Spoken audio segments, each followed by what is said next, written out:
So இது வந்து பில்லுக்கு ஒரு அட்ராக்ஷன் ஆகுது. அப்போ பில்லுக்கு வந்து தெரியும் ஒரு டாக்டர் சில்க்வர்த்ன்றவர் எபிடேஷன் 2 இன்ஃபர்மேஷன் கொடுத்துட்றாரு. அடுத்து வந்து ஒரு டாக்டர் சில்க்வர்த்ன்றவர் டாக்டர் வில்லியம்ஸ் டி சில்க்வர்த் நியூயார்க்கில் வந்து ஆல்காலிசத்துக்கான ஒரு ஸ்பெஷலிஸ்ட்.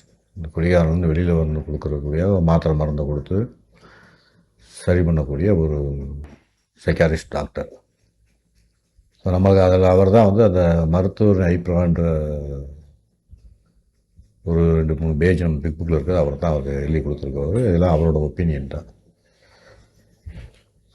நம்ம பில் வந்து அந்த டாக்டர்கிட்ட வந்து ஆல்கஹாலிசத்தை பற்றிய குடிப்பழக்கத்துவம் குடிநோய்களை பற்றிய ஒரு விஷயங்கள் நிறைய விஷயங்கள் அவர்கிட்ட வந்து தெரிஞ்சுக்கிறார். எல்லாமே பில் ஸ்டோரியில் வந்து நம்ம பார்க்கலாம். ஸோ என்ன ஆகுதுன்னா 1933 பில்லு வந்து ஓவராக குடிச்சிட்டு மட்டையாகி அவரை தூக்கி ஹாஸ்பிட்டலில் போட்டுறாங்க. எங்கன்னா டாக்டர் சில்க்வர்த்திட்ட அவர் கொஞ்சம் 2-3 நாள் இருக்கார். டீடாக்சிஃபை பண்ணி கொஞ்சம் மைண்டு கிளியர் ஆனதுக்கப்புறம் டாக்டர் சில்க்வர்த்து பில்லை போட்டு சொல்கிறாரு அவரோட ஐடியா அந்த குடிநோயை பற்றி என்ன இருக்குது அப்படின்ட்டு. இப்போ அவர் சொல்கிற விஷயம் என்ன அப்படின்னா, பில், என்னோடய அனுபவத்தில் நம்பக்கூடிய விஷயம் வந்து இந்த மாதிரி குடிக்கிறவங்க எல்லாம் ஒரு நோயினால் பாதிக்கப்பட்டிருக்காங்க. இல்னஸ் அப்படின்னா இயலாமை அப்படின்னு சொல்லலாம், சிக்கு அப்படின்னு சொல்லலாம். ஸோ இது ஒரு வகையான நோயினால் வந்து இவங்க இது பண்ணியிருக்காங்க. இது ரொம்ப வந்து ஒரு கொடூரமான நோய். இது வந்து 2 வகைப்பட்ட நோயினால் வந்து பாதிக்கப்பட்டிருக்காங்க. உடல் ரீதியாகவும் மன ரீதியாகவும் அப்படின்றாரு. அதுக்கப்புறம் அவர் சொல்கிற விஷயம் என்ன சொல்கிறாருன்னா, உங்களை மாதிரி குடிகாரங்களுக்கு ஆல்கஹால் உடல் ரீதியான ஒரு ஒவ்வாமையை கொடுக்குது, ஒரு அலர்ஜியை வந்து கொடுக்குது அப்படின்றாங்க. ஸோ அதனால தான் உங்களால் கொஞ்சம் குடித்த உடனே உங்களுக்கு அந்த அலர்ஜி உள்ளே இருக்க எல்லா சிஸ்டத்தையும் மீறி அந்த அலர்ஜி வந்து ஸ்டார்ட் ஆகி அந்த அலர்ஜி வந்து கிரேவிங்கை வந்து கொடுக்குது. ஸோ அப்போ அந்த கிரேவிங் கொடுக்கும்போது திருப்பி குடிக்கணும் அப்படின்ற ஒரு வெறியை வந்து தூண்டுது. ஸோ அதனால் உங்களால் அளவோடு குடிக்கவே முடியாது. 2வது விஷயம் என்ன எடுத்துட்டிங்கன்னா, மன ரீதியான வெறி அப்படின்றோம் நம்ம தமிழில். அந்த மன ரீதியான வெறி அப்படின்னு என்ன சொன்னாங்கன்னா, இருக்கிற எல்லா சிந்தனையை விட மேலோங்கி வரக்கூடிய எல்லா சிந்தனையும் அடைச்சிட்டு மேலோங்கி நிற்கிற சிந்தனையை தான் வந்து மன ரீதியான வெறி அப்படின்றாங்க. ஏன்னா எனக்குன்னா நாள் நான் வந்து பயங்கரமான விளைவுகளை டேமேஜ் பண்ணியிருப்பேன், வீட்டில் சண்டை போட்டிருப்பேன், குடிச்சு கீழே விழுந்திருப்பேன், எல்லாமே பண்ணியிருப்பேன். ஆனால் அடுத்த நாள் காலையில் எந்திரிச்ச உடனே என்னோடய மனம் சொல்லக்கூடியது வந்து எல்லாம் சரியாக விடு, குடி, இது எல்லாமே குடியினால் நடந்துச்சுன்றது சிந்தனை இருந்தாலுமே அதை எல்லாத்தையும் மீறிட்டு வரக்கூடிய சிந்தனை வந்து என்ன அப்படின்னா, திருப்பி அடுத்த குடியை வந்து தொடு அப்படின்றது தான். இதைத்தான் வந்து மன ரீதியான வெறி அப்படின்ட்டு சொல்கிறாங்க. ஸோ ஃபஸ்ட்டு மன ரீதியான அந்த வெறி வருது, வந்த உடனே ஃபஸ்ட்டு ட்ரிங்கை வந்து எடுக்க ஆரம்பிக்கிறேன்.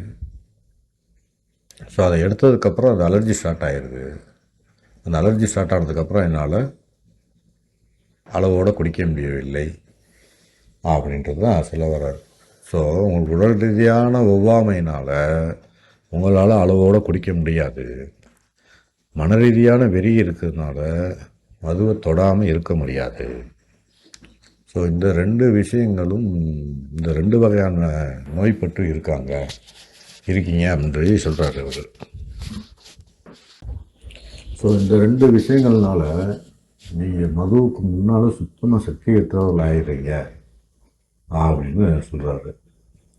இது வந்து எப்படின்னா பில்லுக்கு வந்து ஜூன் ஜூலை சம்மர் 1933 சொல்கிறாங்க. மேபி சம்மர் டைமில் இந்த ஜூன் ஜூலை அந்த ஸ்டேஜில் தான் வந்து 1933 1933. ஸோ ப்ராப்ளம் வந்து என்னன்றதை டாக்டர் சில்க்வர்த் சொல்லிட்டாரு. பட் இந்த ப்ராப்ளத்தை தெரிஞ்சுக்கிறதுனால அதை வந்து அதுக்கு தீர்வு கண்டுபிடிக்க முடியல. ஸோ அப்போ கொஞ்ச நாளில் என்ன ஆகுது அப்படின்னா, அவருக்கு திருப்பி குடி அப்படின்னு சொல்லி மைண்டு சொல்லுது. திருப்பி குடிக்கிறாரு. அந்த அலர்ஜி ஸ்டார்ட் ஆகிடுது. அவரால் வந்து ஸ்டாப் பண்ண முடியல. அடுத்த 1 இயருக்கு வந்து கண்டினியூ ஆகிடுது. அதுக்கு அடுத்து 1934 சம்மரில் இவர் திருப்பி என்ன பண்ணுறாங்கன்னா கொண்டு போய் டாக்டர் சில்கோர்த்திலே வந்து போடுறாரு. பில் வந்து ரொம்ப மோசமான நிலைமையில இருக்கார். டாக்டர் சில்கோர்த் வந்து பில் ஒய்ஃபை கூப்பிட்டு சொல்கிறாரு. பில் ஒய்ஃப் பேர் வந்து லூயிஸ். இது மாதிரி ஒரு பில் ரொம்ப மோசமான நிலைமையில் இருக்கார். ஒன்று செத்துருவார், இல்லைன்னா மென்டல் ஆயிடுவார். தூக்கி வந்து ஜெயிலில் இல்லை எங்கேயா போட்டு அடைச்சி வைங்க, இல்லாட்டினா யாராவது குடிக்காமல் பக்கத்தில் வந்து பாடி கார்டை வந்து வைங்க, உயிரோடு இருக்கணும்னு ஃபீல் பண்ணீங்கன்னா அப்படின்னு சொல்லி சொல்கிறாரு. ஸோ ஹாஸ்பிட்டலில் இருந்து என்னாச்சுன்னா நிலைமை ரொம்ப மோசமாக இருக்குது. அந்த பயத்தில் கொஞ்ச நாள் சோபராக இருக்கார். அப்புறம் திருப்பி என்னன்னா ஆர்மிஸ்டைஸ் டேன்னு வருது. அதாவது ஆர்மியில் இருக்கிறவங்களுக்குலாம் ஒரு நினைவு நாள் மாதிரி, நினைவு நாள் ஒரு கெட்ட குதிரை மாதிரி போடுறாங்க. அது 1934 நடக்குது. அதில் போய் கலந்து, ஏன்னா இவர் ஏற்கனவே ஆர்மியில் இருந்தவர் பில்லு.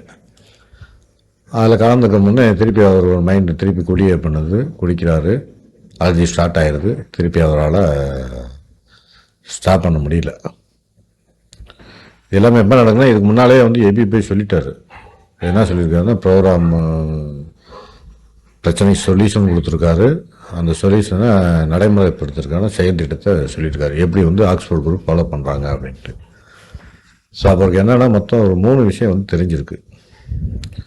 அவருக்கு என்ன பிரச்சனை அப்படின்றது. பிரச்சனை என்னன்ற யார் சொல்கிறாங்கன்னா டாக்டர் சில்கோர்த்னு சொல்கிறாரு.